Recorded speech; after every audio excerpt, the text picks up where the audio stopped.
नमस्कार सर्वांना. नमस्कार मित्रांनो. बघा, असे गणित हे शब्दिक अपूर्णांकाचं गणित आहे. हे गणित टी स्कॉलरशिप, नवोदय, अजून पोलीस भरती यांना सरासरी भरपूर वेळेस असे प्रश्न विचारतात. तर सोडवायचं कसं? एकदम सोपं आहे. बघा, आता मी एका पुस्तकाचा 3/8 भाग वाचला आणि 1/5 भाग वाचून झाल्यावर 136 पाने वाचायची राहिली तर पुस्तकाला एकूण पाने किती?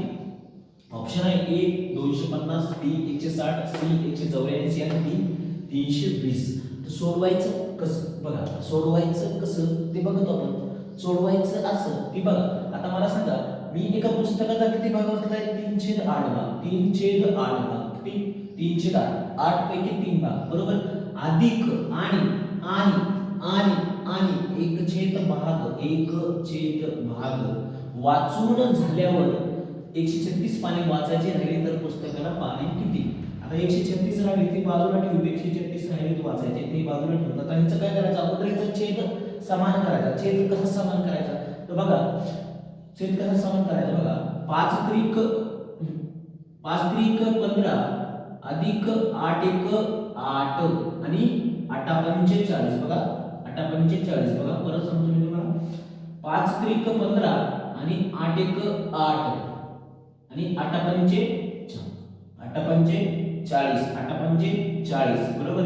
आता हे किती आलं? 23/40. म्हणजे एकूण भाग किती झाले? 40 भाग झाले. त्याच्यापैकी किती भाग वाचले? तर 23 भाग वाचले. मग बाकी किती राहिले? 23 भाग वाचले आणि एकूण भाग आहे 40. 40 पैकी जर 23 भाग वाचले असतील तर बाकी किती भाग राहणार? बाकी राहणार किती? 17 भाग. बाकी किती राहणार? 17 भाग.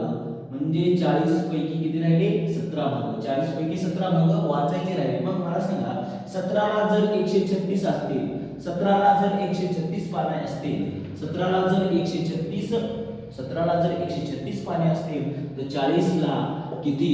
40 ला किती? मग 40 ला किती म्हटल्यानंतर बघा, आता त्रिकच गुणाकार 40 गुणिले 136 आणि भागिले 17.